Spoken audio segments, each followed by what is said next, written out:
How's it going, everyone? You remember us? Happy Super Bowl week. Phil Talk Sports is back after months of action.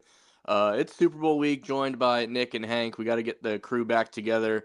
And I think the Super Bowl will always be remembered for one question: how the hell did we get here? So, guys, it's good to see you. Thanks for doing this. I have been very inactive on the pod over the past probably 3 or 4 months, but you don't mess with tradition, and we always do this for the Super Bowl. So, I'm glad we were able to come together. So, welcome. Yeah, I always ask, like, where the hell am I? But that's for more than just the Super Bowl or how we got here or whatever it is. But, Yeah. this is definitely one of those years where I'm asking that question about a lot of things. Yeah, we got here in a very stupid way. So Stupid way. very weird and stupid way. Yeah. I'll start with this, and we'll just go with like our lifetime, even like 2000 and on. Is this the most random Super Bowl matchup of the century that you guys can think of? I mean, if you didn't live in Florida, Oakland Tampa was probably pretty random for people back when Rams and Bengals was pretty random, I like would about 5 years yeah ago. I would throw that in the conversation. Um, Steelers Seahawks. Also very random. But you knew with how the year started, it was probably going to be something weird like this, Like, Yeah, oh, the Ravens are no good, and the Bills are no good, and the Chiefs are no good. Huh. right. How about that? Well, And the Eagles are winning, and you don't know why. The Bills were good. It's just they Right. weren't as good. Mhm. Yeah. So here we are for Super Bowl 60. Are you guys calling it Super Bowl 60 or Super Bowl LX? Which one are you going with? Well, it beats Super Bowl L, the one Super Bowl they didn't have the actual Roman numeral in. They Right. figured, yeah, that might not be a good selling point. But they Not a figure good L idea. with an X on it. Wasn't that the last Super Bowl that was in Santa Clara? Super Bowl L, Yep. Yeah, pretty sure. the loser Super Bowl. Even if you win, you lose. That's right. But yeah, we are here with That was the 50th anniversary where all the apparel was gold. Like I Yes. remember I had a hat that had a gold bill and the logo inside was kind of gold looking. and what was that Broncos Patriots not Patriots The Panthers. Broncos, That was kind of Panthers. random as well. The whole Cam Newton not jumping on the fumble. That's up there for sure. But that puts us here with Seattle. He still cries about that apparently. He does. So Seattle and New England. If you picked this before the year, you're lying. I don't know that you would have had either of these teams in the Super Bowl. Neither of these teams were in the playoffs last year, and here they are in the championship. It's the emergence of Drake May. It's Sam Darnold finally playing up to his potential. It's the Patriots riding the third easiest schedule of all time in the NFL. A schedule where they had 11 fired coaches on the schedule, which is the first time that has ever happened. It's the easiest schedule since the '99 Rams, apparently, for a team to make the Super Bowl. So that is the one side, and on the other, you have a team that's been with Seattle that's been entertaining all year. I mean, if you're a fantasy player, like Smith and Jigma pretty much won me my championship this year in my college league. So if you had a reason to be watching Seattle, you realize they were very entertaining and had a lot of exciting players, but nobody expected them to get this far. And of course they get to the championship game. Not that game, the game with the Rams, everyone thought maybe this will be Stafford's fun. Kind of like the game with the Eagles the year before. It's like, all right, this might be Stafford's last run at it, and it just falls short in the NFC Championship game. But that brings us where we are now. Which of these teams is more of a surprise? Well, I'll just to so we don't talk over each other. We'll go Nick, Hank, and then back to me. Which of these teams is more of a surprise to make it this far? Patriots for sure. Sam Darnold individually, I would say, but Patriots to go from 4-30. Oh no, Obviously win, but dominate in the playoffs against teams in the AFC who have good offenses, good players, top 5 picks at quarterback, great coach and all that stuff, Broncos, Texans, and Chargers, and they just crushed them all defensively. And Drake May has improved a lot year 1 to year 2. I'd say the Patriots. I would agree. The Patriots are the most surprising team to have even gotten this far. They were 4-13 the last 2 seasons, with Bill Belichick and Gerard Mayo being their head coach. Team that kind of looked like they were directionless. Then they make Mike Vrabel their head coach, who was very successful with the Tennessee Titans. Changes the culture around, kind of brings back that old Bill Belichick feel. Drake May has a resurgence. Their defensive line is suffocating. I just feel like they are way more surprising than the Seahawks, who the Seahawks have just been like average to above average over the last, I don't know, 3 or 4 years. So it isn't surprising that they would have done well, but I feel like the only thing surprising about Seattle is probably it's just Sam Darnold. Yeah, the Seahawks remind me of, every couple years in the NFC, a team like this will emerge. The Bears randomly make the Super Bowl in 06, Seattle in the past. You could say the Eagles, if you weren't paying attention, kind of came out of nowhere. You're used to an NFC team kind of peaking. They either win their ring, the Saints, right? They do and they don't, and then they kind of go back down to the middle of the pack. So a Seattle team, not as surprising, but the Patriots, man, you want to talk about everything falling their way. We talked about the schedule. It's been talked about ad nauseum. But even when you get in the playoffs, you have the game with the Bills and Broncos. The Broncos find a way to win. They have no Bo Nix. They go into the championship game. Would it be different if the Bills found a way to win that game and they're in the championship? Does Josh Allen finally play up to his potential? Does he beat the Patriots in that game? So between the regular season and the way everything fell in the playoffs, they haven't even looked that impressive. I mean, we talked about the Denver game. We talked about the Houston game. There's like 5 turnovers, and they still, I don't want to say barely win. That would be a disservice to them. But like a 2-score game still, when you have 5 turnovers, you should win by 3 touchdowns, not two possessions or whatever. So they have not looked on offense anyway. The defense, Hank, you mentioned, phenomenal really through this whole deal. But offensively, you haven't seen it yet. Maybe we see it on Sunday, but they're both surprising. But you're just used to this in the NFC, I think, more than the AFC. I'll put you guys back in response. Absolutely. And, the one little sneaky thought I had going into the playoffs, I didn't have enough of it to think they would actually beat my Chargers. But Mike Vrabel, with what he was able to do with a team that's a total dumpster fire in Tennessee now. I mean, yes, they had A.J. Brown there and Derrick Henry, but to beat Baltimore and beat the brakes off of them, really, when they went in the playoffs with Mike Vrabel, tells you, man, he figures out a way to kind of get the best out of his guys. And, you knew he was a kind of like a great team captain with the Patriots for many years. So it felt like a good fit. They were desperate to get rid of Gerard Mayo for him. But I didn't think he would be this good. I mean, what's really scary for the NFL is that obviously you don't know for sure. It's a 1-year sample size. But this could end up being, I don't even want to say it. I don't even want to say it, Hank. And the thing that a lot of people aren't considering, especially with the fact that the NFL is very much like, oh, this year this assistant is going to be really good. We're going to make him a head coach.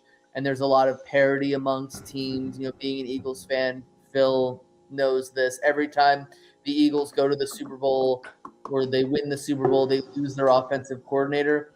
The Patriots are lucky enough to the point where they don't have to worry about that because their offensive coordinator, Josh McDaniels, who's a snake, by the way, is unpromotable. Like, he will never be promoted outside of possibly being the Patriots head coach. He will never be promoted because of how he's been as a head coach to all these other organizations, Denver and the cheating scandal, the Raiders and the alienation of players and people not liking him. He will never be a head coach again, but that's really lucky for the Patriots because he is honorable and he is loyal to their organization, and he will be their offensive coordinator likely until he doesn't want to be an offensive coordinator anymore. And that's really lucky for players like Drake May, who won't be losing offensive coordinators year after year after year like the Eagles quarterback is. Yeah, and I don't necessarily want to make it about the Eagles right now, but it's been a revolving door from the offensive coordinator position, and you see that a lot in the NFL. Because if an offensive coordinator is good, they probably came from the Sean McVay tree or somehow Yeah. indirectly from the Sean McVay tree. If they do good for a year, God forbid, 2 years, they're getting the opportunity to be a head coach. And I think for different reasons, because this man is not a snake. The only other person I can think of is on the other side of the ball for defense. Not that he's not unpromotable, but someone like Vic Fangio, who's like, I've been there, done that, it didn't work out for me. I love coaching defense. That's kind of what I want to do from now on. So we kind of luck out from that on the defensive side of the ball. Not saying someone couldn't throw the bag at him and it's impossible for him to leave, but at this point in his career, he's like, I like my guys, I like my defense. I'm just gonna roll with this. So it's the closest thing that I can think of. But I mean, you look all over the league. These offensive coordinators. You string 2 years together. There's teams lining up outside your door. Sometimes you just Sometimes even proof of one. concept. It does not take much. If you can have a comparable offense right now, you're getting hired. Sometimes it's even just one. Yeah. Some guys just get 1 year and then they're just like, oh, I'm gonna go and be a head coach here because somebody wants me. Because again, if I'm from a Shanahan or I'm from a McVay or quite possibly from an Andy Reid, then I'm gonna get a job. And that's it. Right. As long as you're not exactly Eric Bieniemy for whatever weird reason. He's like the only guy. Yeah, no, that and even then there was like a couple years where it's like if he would leave, people were ready to hire him, but he didn't leave a couple. Maybe he knew at that point. I forget. I think he's coaching college now. The last I No, saw, he's the Bears offensive coordinator, I think. Or but he he's went. He he's an went to offensive college though, right? coordinator. He went to college. Yep. Yeah, he went Right. to college, but he's somebody's offensive coordinator right now. I don't know whose, I'm but gonna he's look that up. somebody's offensive coordinator.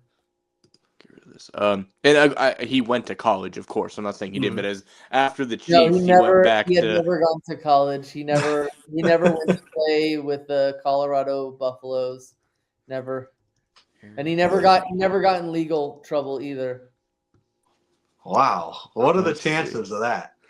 But He went to after Kansas City, Washington. He went to UCLA, Chicago, and I guess he's back with Kansas City now. Like moving forward. Yeah, he's their there offensive was rumors. Did they really nail him? Wow. I mean, yeah, because Wikipedia's never lied to me before, so. That's right. Nagy is on the Giants now. They just hired him. He's the newest offensive coordinator hire right now. But that whole phenomenon trickles down too. Like the second they leave, if you're a decent quarterback coach or we make up titles now, the passing game coordinator, right? Then you Mhm. become the offensive coordinator. We're seeing that with the Eagles, where they just signed the Packers quarterback coach, who's I'm still got to nail his name down, but Sean Mannion, who was like a backup for the Rams and the Vikings, and then and the retired. Seahawks, I think too. Yeah, something like that. Yeah. But So I mean, now he's a quarterbacks coach, and then he became Eagles offensive coordinator. yeah. So it's interesting how I don't know if it's just that hard to have. You think you have the best players in the world. It shouldn't be difficult to have a productive offense, but we look at so many teams in the league that just don't. And maybe this is the time of the century where the defense is kind of taking back hold over. Like you're riding defenses to championships again. When for a while we didn't know if that was going to be a thing anymore. So it's been very interesting how both these teams really they're here because of their defense for the most part. One more than others, but you could say that about both. Now, I would say that if I didn't just watch Phillip Rivers carve up the final three opponents he played, coming right out of his couch. So I'm wondering what's going on with quarterback play over the last couple of years. It just these offenses aren't shining like back in the day. I try my best not to be old man on the lawn, but like this didn't look like Breeze, Brady, Roethlisberger, and what the NFL was 10 years ago, 15 years ago. For whatever reason. Hank, any opinion on that? I have a theory, but if you want to go And first. maybe it's because coordinators are leaving every year. Maybe that can't help. Part Yeah, that can't help. I have no idea about it. I have no real opinion about it. I think it's because the schemes have changed, and I think the game has changed, And I think that teams are emphasizing their running backs more because linebackers are becoming lighter and not as big. So if you have a running back who's really good, they can just speed through holes, and it's not as easy to tackle them. That's just my personal opinion on that. That's an interesting take. I didn't quite go that way with it. So you're saying it's more things happening on defense is making it maybe harder for the offense. The evolution of the linebacker turning into because they're expecting the pass, but teams are running more. Right. I can see that. I think we're part of it again, and all these things could factor in. Every quarterbacks now are coming into the NFL less prepared than others. There used to be a finite amount of I can't remember what the magic number was, but you wanted 30 some odd starts in college before you drafted somebody. Now guys are getting if they're getting you play 12 in a regular season, you might play a bowl game, now you play a couple extra. If you are in the high teens, that's a good number now for a guy that's started in college. So I think quarterbacks are coming, and they might be as talented as ever, so that's not the issue, but they're less prepared, they have less experience than ever coming in, and some of that, maybe there's less tread wear on the tires, they've been hit less, maybe that can benefit some of these guys, but I think it comes down to they're just not quite where guys used to come in 3 straight seasons starting as the man in the school they were at. 2 was kind of common, but you were still looked at a little sideways. But to go from 2 to 3 to sometimes 4 to if you play more than 2 seasons somewhere as the man, people are wondering why you were in college for so long. And then the flip side of that is these guys that are in here for 7 years. But, for the guys that are actually going to get drafted in the first round. The guys who aren't Carson Beck, for sure. Yeah. To me, it's that, and also in the NFL, it's the same thing. Brady behind Bledsoe. You had, Rivers sat behind Breeze for a while. Roethlisberger was, he started right away, but he had a lot of help around him. And you go down the list of guys, Breeze waited a few years, stuff like that. Jordan Love is one of the last guys in today's game where it's he waited his turn and learned from the guy before him. I think a lot of these teams are saying, and these coaches are my job's on the line. I got to start this rookie right away if I want a chance. And you end up getting a Sam Darnold who's talented but needed time to develop. When you're thrown to the wolves day one, it's hard to develop. And now we're learning that probably would have been good to be patient with him and not try and expect year one to be a great year, Mahomes kind of spoiled us. He was great right away. Most quarterbacks need some time.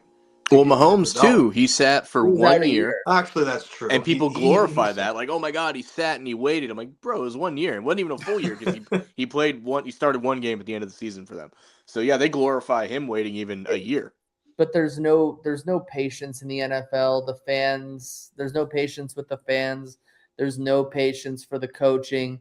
Sometimes you could say there's no patience for the GM. If you're a head coach and you have a 4-win season, you might get fired. And then in the next season, if you lose the first 3 out of the first 4 games, you're going to get fired. So it's a trickle down effect that you could say, I guess, affects the quarterback, but nobody is giving them a chance. Not a single person, not even the fans, not even the GM, not even the coach. Because again, like you said, they know that their job is on the line. Their career is on the line. Hey, this is my one chance. If I'm a defensive coach, more than likely, I'll never be a head coach if this hits rock bottom within the first 1.5 seasons. I think the only way you can get a half a season is the new full season of wrestling a quarterback. You get 4 to 7 games if you have a proven, the Mahomes thing. You had Alex Smith. You understood why it was him. Drake May, I think, came in week 4, 5, 6, whatever it was, because he at least had Oh man, what's it? Not Jacoby Jacoby. Brissett, maybe. Brissett. I couldn't think. I was Yeah. saying Jacoby Myers, but that's a receiver. Jacoby Brissett, a guy that He you can at throw least like. too. All right, yeah, you can. You can, oh, okay, we can win a few games with this guy. That is, so like you need somebody like that. Prior to going to the Raiders, Geno Smith for a little while was that guy, right? Like if the Seahawks had drafted Sam Darnold instead of or somebody new like that, and he sat behind Geno Smith for 5 games before he played, that wouldn't be unusual. People wouldn't turn their nose up with that. It has to be a guy that, like, I don't want to say proven winner, because if they were, they would just be the starter, but a name that people know and are comfortable with, and they've seen them go on a run of winning 2 out of 3 or 3 out of 5 as a backup quarterback. That's like, all right, you're the starter, but you're more the stopgap guy is the term they use. It has to be somebody like that, or you're not even going to get that opportunity. You got to play that guy right away. Like in Tennessee, you had no choice. Cam Ward had to play. There was nobody there of a name that people even knew. You don't have Clifford Jesus there anymore. You don't have guys like that. He had to play right away. He didn't have that luxury. And he was the first overall pick. But then the other thing is that sometimes if you're the first round quarterback chosen, like if your team's getting blown out, they put you in the game, maybe you score a touchdown or two, and then you like amplify everybody. And also in those cases, you're probably not playing. If your team is getting blown out, you're probably not playing the opponent's best players, or they're a little bit tired, so you can kind of like stretch it down the field. I think the Giants once used Eli Manning like that. And then this season or last season, you had guys like Jackson Dart, who every time he hit the field, he was way better than Russell Wilson. And then the fans started pining for him, and he was just a no-brainer start. And then he beats the Chargers, gives them their first loss of the season. Then he beats the Eagles, gives them their like second loss of the season. So it's just one of those situations where sometimes, waiting in the wing is not such a bad thing. And now Jackson Dart is super popular with the Giants, that he won 2 consecutive games to end the season. Yeah, that's another example, because at least on paper, you're like, oh, Russell Wilson, oh, Jameis Winston. Like, we can play these guys for some of these games and don't have to put the rookie out there right away. That was another example. But then again, that's another situation. The Giants fired their head coach. They fired their entire staff. Yep. And the thing you have to realize is these players are put at a very big disadvantage, guys like Jackson Dart, because the head coach that hired them or drafted them just got fired. Now they have a new head coach and a new offensive coordinator and a whole new system to learn, which, yes, again, the Brian Daboll system and the Matt Nagy system, they're different. Yeah. Very different. So now it's something he's going to have to learn. I've always said this. Unless there's a cause, you shouldn't fire your head coach the year after you draft a first-round quarterback. I think that's just not a very smart thing unless the guy you're bringing in is proven. Like New York did, yeah. Like New York did, like the Patriots did. Yeah, because to jump on that just quickly, and then we'll get back to more Super Bowl stuff, but like who New York took it with Harbaugh, like I'm sure he looked like, I can probably develop Jackson Dart, but if I can't, because I'm John Harbaugh, I'm going to have time to find somebody else if I need to. If 2 years of Jackson Dart, I can't do it, we move on from him, I get to draft my guy, he would have that opportunity. Kellen Moore, for example, he might get, if Shuck isn't the guy, like he might get a chance at another QB, but it's not guaranteed. Like that would be, it would really depend. If it really looks like everything else is clicking, it's just not the quarterback, then maybe, but he will not get the same opportunities. But you mentioned coaches again one more time. Mike Vrabel was born to coach this team. And it's weird because, dare I say, this is the most likable Patriots team of my lifetime. Part of that has been spoiled with the easy schedule and the luck in the playoffs. So I wouldn't say I'm rooting for them by any stretch. But Vrabel is just that guy. You respect him as a coach. this team means something to him. He played for this team. He's actually could be the first coach ever to win a Super Bowl as a player and a coach on the same team. It's never been done. So that is something that Crazy. would immediately. There's guys obviously like the Ditkas, one with Dallas, coach Chicago, like stuff like that has happened, but never the same team. So that's a legacy moment for him right there. We're going to talk Hall of Fame stuff a little bit later. That's one of those little ticks in your Hall of Fame notch for his career as it goes. So just the perfect example of somebody, dare I say, like I said, it's the most likable. That still might not be very likable because people still see that logo, see that uniform, that one guy still up in the press box that people don't like, if not many, and they might have cameras. I don't know, but there's still a lot to not like about New England. But I would be hard pressed to not say that this is the most likable Patriots team of like the modern era. Yeah, for sure. And you guys can flatter them all you want. I mean, they have just kicked our butts for 25 years. I mean, it really is. I mean, actually longer than that. So, it's hard to root for them at all, being a Charger guy. But yeah, this team, I respect their turnaround, considering how Mike Vrabel, as you mentioned, and just like a lot of non-household guys. It's one thing if they just went absolutely gangbusters in free agency. They didn't do that. They just stood the course and they believed in their guys and their culture. And they brought in, one or two guys, Stephon Diggs, who ironically really isn't making too big of a difference anyways. Right. It's just been their guys they've drafted and developed, which is really an awesome thing. So let me ask you this. Let's jump to this real quick. One of the magic things about the Super Bowl, sometimes it's one play, sometimes they take over a game. The Super Bowl has this way of a relatively unknown player makes his mark on the Super Bowl. We can all throw a guess out. We'll do Patriots first and Seattle. Who is the random player that if you had to put some money on to make his mark on this game, like not the star players, not the guys you would think, we'll start with New England unless you guys already have like a Seattle person picked. Who do you think that could be for New England? Didn't prepare for the New England pick, but my pick overall is Kobe Bryant. Huh?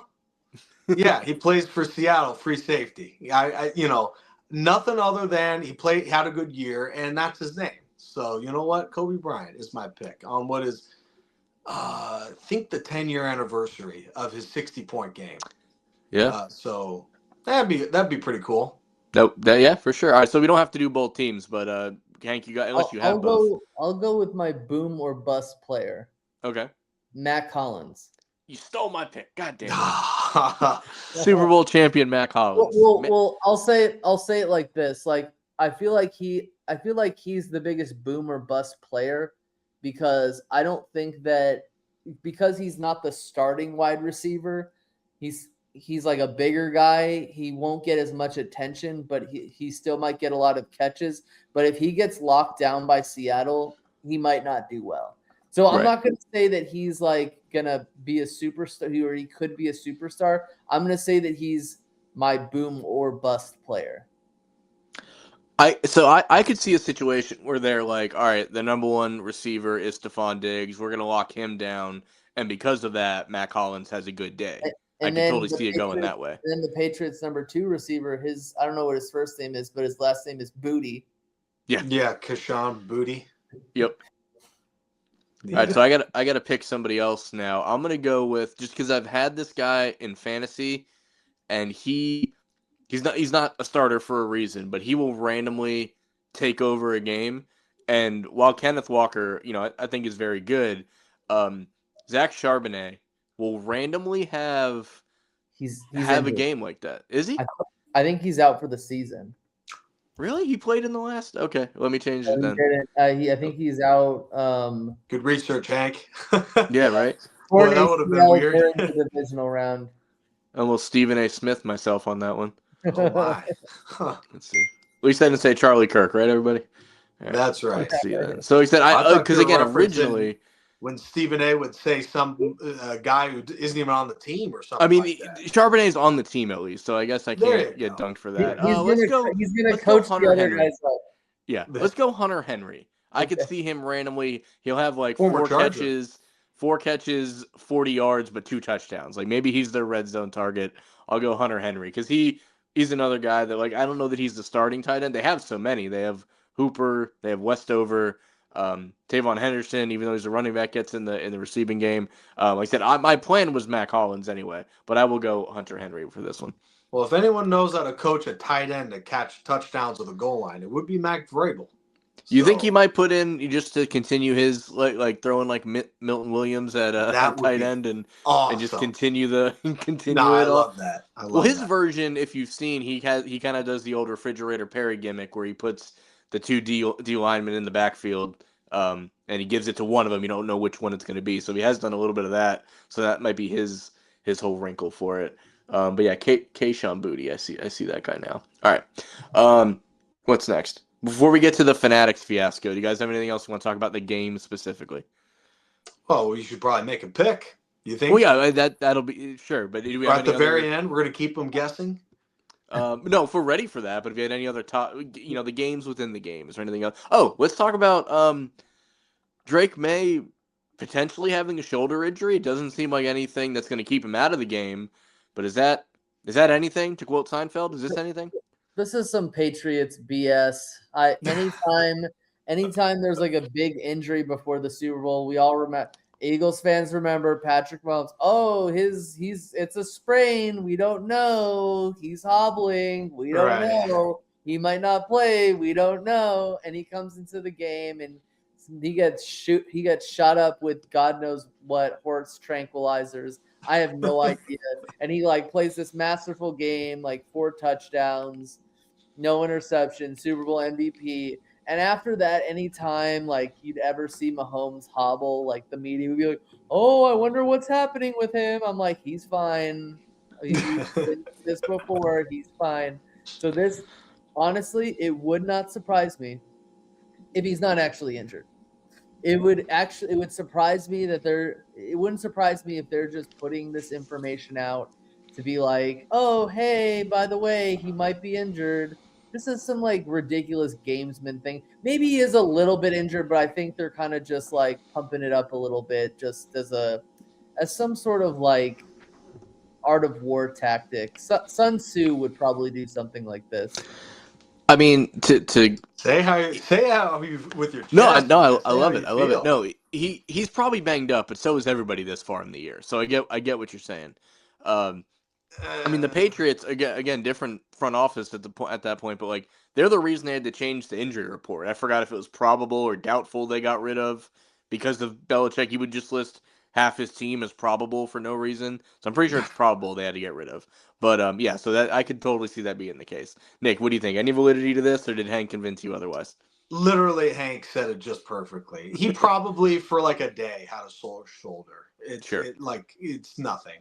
I will say though, I think Drake May got some of his like playoff first real go around jitters out because he really has not been good at all in any of these playoff games. He's had a couple of special moments like the scramble for the win against Denver, but overall his regular season numbers were MVP level, and then he has dropped off pretty considerably, which is what made the loss to the Chargers so crushing for me, because it was like, all we got to do is just not, like crap ourselves, and we'll be able to be competitive. I mean, Drake May kept fumbling the ball, and he's done that for 3 games straight. It's, a little better against Denver, but he has been really underwhelming. So to have a week off, extra time to prepare, I expect a better Drake May. Ironically, even with his quote-unquote shoulder problems. Last quarterback, not even a quarterback in this game, but have you heard, I'd put the full-on conspiracy hat on if this wasn't utterly ridiculous, but the story, it floated out there and almost immediately died, but the story was that Bo Nix actually got injured in the locker room celebrating the win and not on the field. I dismissed this immediately because he was limping in the post-game interview before he left the field. But that story floated out there for a day or two. It pretty much died on the vine. But I love a good conspiracy theory, so I wanted to throw it out there to you guys. The conspiracy theory I think is, the one I want to entertain is the one that will probably be entertained this weekend, and it's the power station at San Francisco and how that's creating some injuries. Right. So if people are just dropping left and right on the field, then we got to dig into that more. Honestly, I highly doubt that Bo Nix pulled a Bill Gramatica and just celebrated too hard.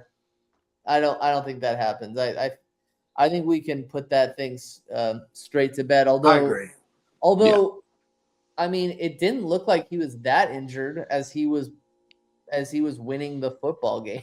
But like when you have the momentum and the adrenaline, I mean, look at Carson Wentz. Carson Wentz obliterates his leg and throws a touchdown against the Rams, and then comes off the field. Like we've seen versions of that before. But yeah, no, it's fun to think about. I don't know what's worse for a Broncos fan. Would you rather it just be what it was, or would you I don't know what's worse if you're a Broncos fan. What would break your heart more? Because we had, that team was so much better than New England. People believed in Jarrett Stidham. They had no problem going on national TV and picking the Broncos. That's how much better people thought the Broncos were than the Patriots. And I get why. And I don't think that the Broncos lose that game if not for the fact that their receivers played like trash. Yeah. Just absolute garbage. And I was saying all throughout the game, yeah, I mean, Jarrett Stidham is not good, like objectively not good. Sure. But these guys had balls in their hands and just dropped them. Just drop the ball. And then on the game-losing pick, the receiver, it didn't look like he tried. Yeah, well, that was an under. It was underthrown, but it was like, man. But it's just one of those situations where no matter where Denver was getting the ball, it just seemed like once that snow started coming down, it didn't really matter. Their kicker couldn't make a field goal. They honestly could have won this game like 13-10. Yep. Or 13 or 13, it could have been 16-13 probably, 13 if in fact the Broncos kicker Will Lutz, who just was really good the whole season, but somehow he just choked it up in this playoff game. Well, one of them was blocked for what it's worth. I think Milton Williams actually got his hand on the one towards the end of the game. But But the other one, yeah. All right. Pick time. You can give a score if you want as well, but what do we got, guys? Oh man, who wants to go first? You will keep the order we've had. Yeah. I really didn't want to be the first one to say this. I win either way. All right, because if I'm right, I'm right. If I'm wrong, I'm glad. The Patriots don't win. Yeah. I believe the Patriots win. Okay. Yeah. You have a score in mind. Crazy. 22-19, a little scoregami. And I believe it because scoregami. Good stuff. Mike Vrabel is a coach that's just gotten so much out of this team because all year I'm like, man, really? Like easy schedule, yada, yada, yada, banged up O-line for the Chargers. They squeaked by Denver, right? CJ Stroud couldn't do anything, but you kind of look more into it and it's like, they just, something about them, one, on offense, like Drake May just kind of has that gene. And then two, what is getting missed here, the Patriots so far have had the greatest defensive run in NFL history. I mean, it's ridiculous. Like, you look at how many points they've allowed, better than the Ravens team, better than that Bucks team, better than any Steeler team or any other. Think of the best defenses ever. Patriots are above them all. And, could they have faced maybe a tougher row of quarterbacks? Sure. But I think this defense is going to really create problems for Seattle. And, yeah, I think the Patriots. But you know what? It's a win-win, baby. All right. I win either way by picking the Patriots. So I'm going with them. And I Hank, what do you got? Right. The way I see it is going into this thing, the Seahawks just seem like the obvious pick. Mm-hmm. Like, it wouldn't surprise me if Seattle wins this game by like 14 points. It really would. But I've been on, but every time I go on this thing, I pick the wrong team. So I'm going to say the Patriots are going to win just because of the fact that that's just not what really, I mean, besides what you said, Nick, but maybe you might be thinking along the same lines as me. Oh, absolutely. I think it's just the thing that most people aren't expecting. And throughout these last few years, it's really been the underdog team, whether it be like by 1 point or 2 points or 3 points, that just seems to win this game.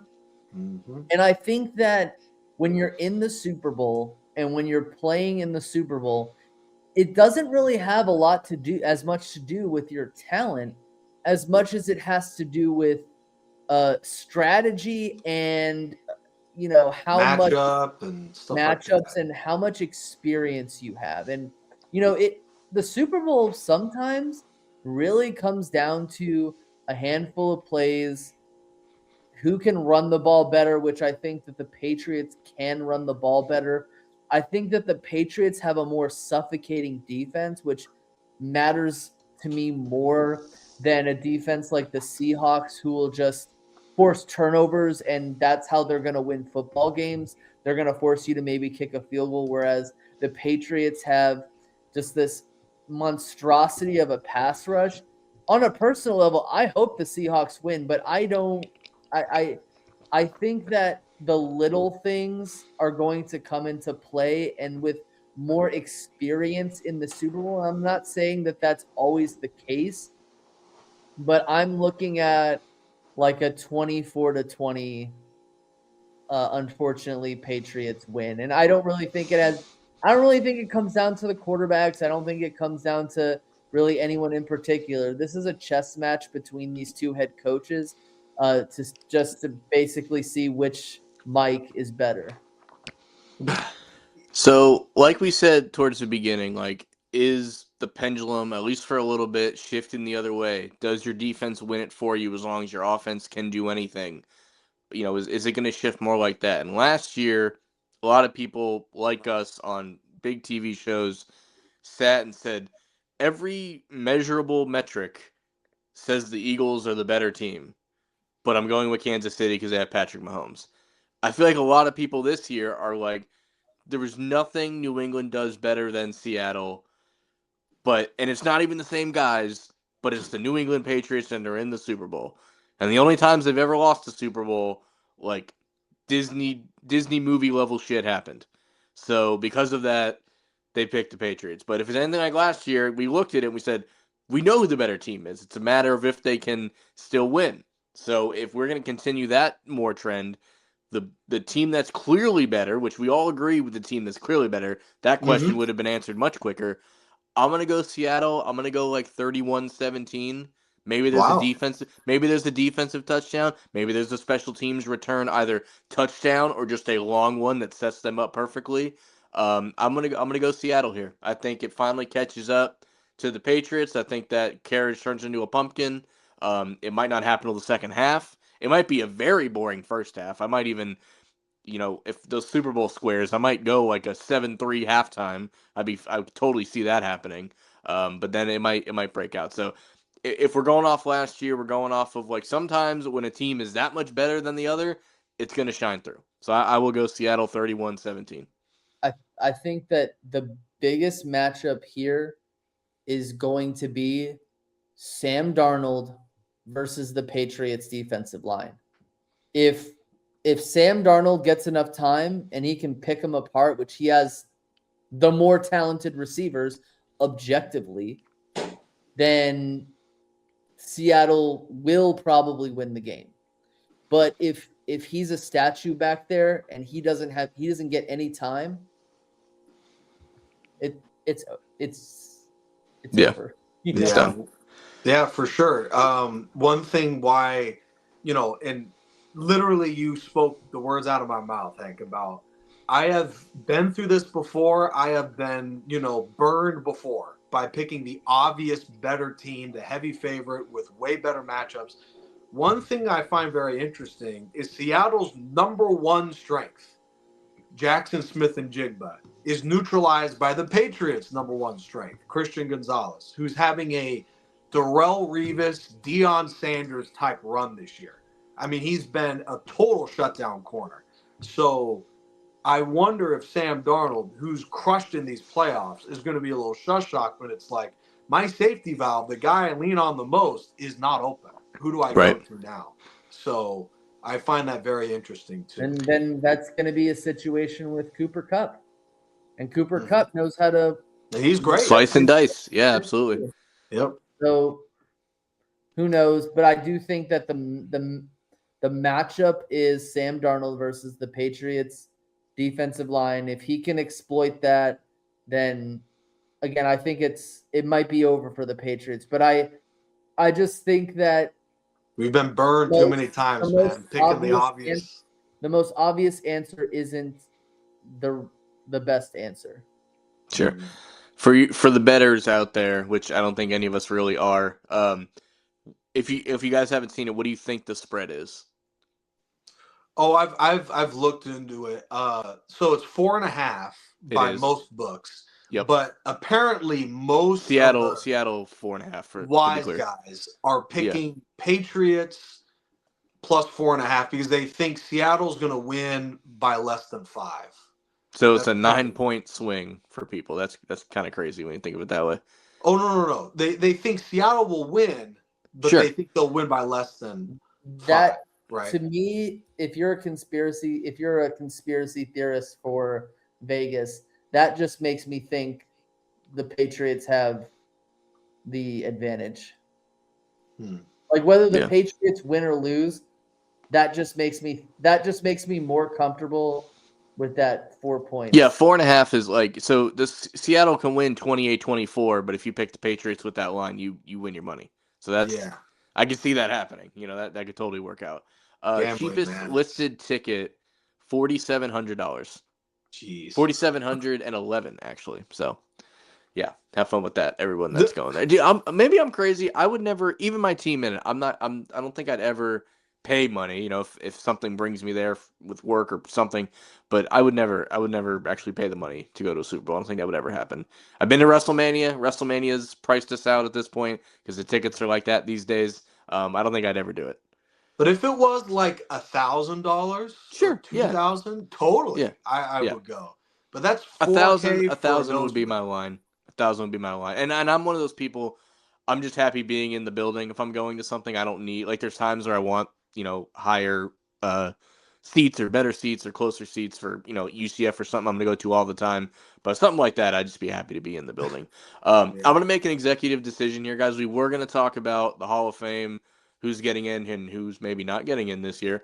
But we don't have the finalists yet. So I think I'm going to overrule when we talk about the Super Bowl. Afterwards, we will bring up the Hall of Fame class in that episode. We don't have the finalists? Oh, no, like the people that actually get in. Can I briefly discuss this real quick? Because Kelly brought this up, okay? And a lot of people are upset about Bill Belichick and Robert Kraft. Now, quickly, Hank, explain who Kelly is for the people. Kelly's my wife, and she knows more about stuff than I do. Sure.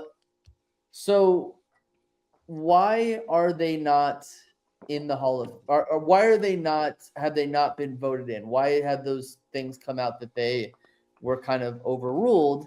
And the reason is because they have pitted former coaches and owners in with the class of people who are going into the Hall of Fame who are like way past players, like who haven't played in like 40 years. And basically what they've done is a lot of the people who have been voting have decided we might decide to pick one of these three players. L.C. Greenwood, Ken Anderson. Ken Anderson is the big one. Yeah. And the other one was Roger Craig.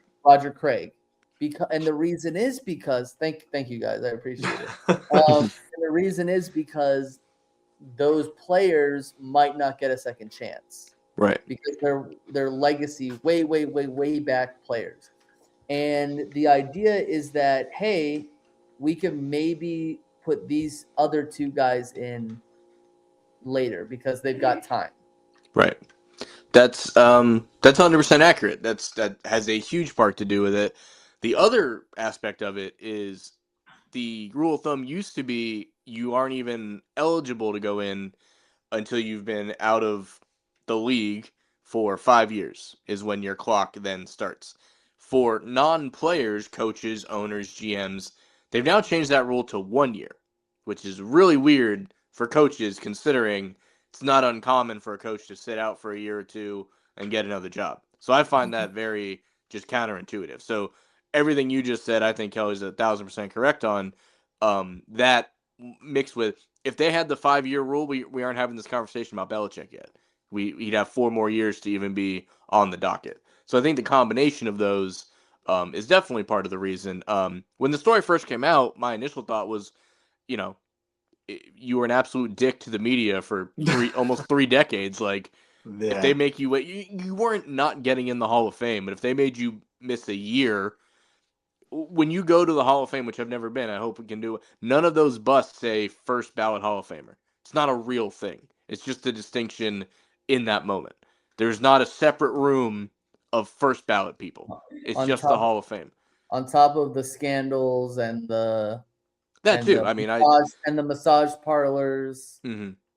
I mean, he's never not getting in, but between everything, man, between either Bill, Robert, both of them, yeah, everything could combine into just if being a first ballot means something to you, that is what all the stuff you took away from the league, that's what we're taking from you. I would have been fine with it.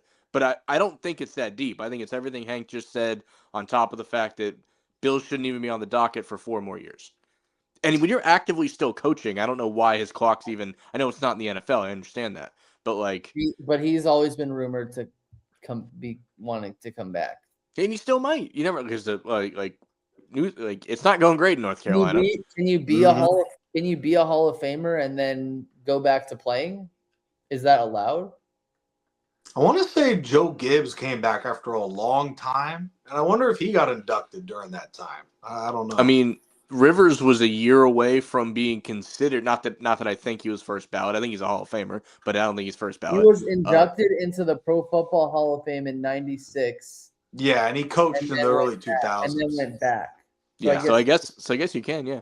But yeah, I don't think it's that big a deal. I think it's much more the things that we just went over. It's not this. I would have been fine if it is the scandals. I would have been the guy in the room saying, like, should we at least talk about this? Should we at least give this the attention it deserves for all this shit that both these guys collectively and individually have done? I would have brought it up. I would have been that guy in the room for sure. I don't think that's what did it, though. So there was a rumor that there needs to be 40 votes out of 50 for a guy in order to get in. And apparently Belichick had 39. Yeah, he missed it by one. That I hear. 11 which is convenient. I do wonder if that's true or not. My 2 cents on it is if whoever the voters are or whatever the system is does not have what I think is the greatest coach or greatest owner in NFL history not in on this go around, the system or the voters or both are not right. And I think Hank makes a phenomenal point, but he should be in now, Kraft. If you don't want to have Belichick in, I think that's a legitimate argument. I think not only with his personality, but he has a terrible record. If you take Brady out with the Browns and with everything else he did, there's an argument there. But Kraft is clearly a first ballot Hall of Fame owner. So I guess with owners, they can be active, I guess, because obviously a player and shit, you have to wait. I know, that is kind of weird. So I guess an owner, because people will own teams till they die and pass them on to their family. Because Jerry Jones is a Hall of Famer. Yeah, if he's in, Kraft should be in now or yesterday. Should have been in a long time ago. I mean, I made the joke last year. I actually had someone get really mad at me. They didn't know it was a joke. When Jason Kelce retired, I'm like, he's a no ballot Hall of Famer. Just put him in. Let him put his pads down and walk in the hall. I'm half kidding. I do think he's that great. I do think he's a first ballot Hall of Famer, one of the greatest centers of all time. There are certain people that you can just be like, all right, here's your retirement papers and here's your jacket. Congratulations. Like, there are people like that, but, it's just the way it works. You got to wait. Roger Craig should have been in the Hall of Fame already, by the way. Not a Niner fan, but that guy has done something I don't think anyone else has ever done. Roger Craig should totally be in. is a 5-time All-Pro. LC Greenwood is like a 5-time All-Pro. Ken Anderson. People just like the guy, from what I can tell. They just really like him. Maybe this will come off as me acting too young, but I feel like if you're going to put Ken Anderson in the Hall of Fame, you might as well put Jalen Hurts in the Hall of Fame too. I mean, I'm just saying. Maybe that comes off as ignorant. Maybe back in the late 70s, 80s, he was considered to be really good. I know maybe he was an MVP, or he went to a Super Bowl, but MVP in 81. Dan Fouts is better. Dan Fouts is better. Dan Marino is better. A lot of other guys are better. I don't know. You might as well put Jalen Hurts in the. He's a Ken Anderson Super Bowl champion as a coach with the Steelers. I did not know that one. The Cardinals Super Bowl. Yeah, interesting. All right. I figured because while we have the finalists, we don't have the inductees yet. We're recording this as the Pro Bowl is going on. It would just be a guess. Yeah, it would just be a guess. So I figured we'd really dive into it next episode. Yeah. I'll tell you right now, Fitz and Breeze got to be in. And then you can kind of pick everyone else. I have my opinions. I think Torrey Holt, Luke Kuechly are two ones where I feel like you got to have them in. But, I know they're not perfect Kuechly is great. I think the shortness of his career might affect him getting in a year or two from now. I'd be upset if Breeze didn't get in. I would be straight up offended if Larry Fitzgerald doesn't get in, personally. But yeah, we'll see on the rest of those. But yeah, any closing, like I said, next week from now, we'll talk Super Bowl, we'll talk Hall of Fame. But we're back rolling, and we are going to tweak the direction of this podcast, this show, this YouTube channel moving forward. I do have exciting news to share with the people if they haven't been on my Facebook lately. I'll bring it up probably next episode. But things are going to change. We're always going to do stuff like this. We're always going to do the Super Bowl, World Series, big stuff like this. But long short of it, all of us, our lives, we don't have the ability to react to everything. So I don't think we're going to continue to just react to every week of the football season type show. We're going to do more topic-driven stuff, which is kind of how this show started. We'll still jump in here when there's stuff like this to talk about. So we are going to tweak things moving forward. It's honestly the only way this is going to keep going, and this means a good deal to me. And it's sometimes the only time we actually all get to sit around and hang out and talk. So that's something I don't want to take for granted either. But enjoy the Super Bowl, everybody. We'll see you guys in the Hall of Fame. The show is back, and we're happy to be here, and we'll see you guys next time.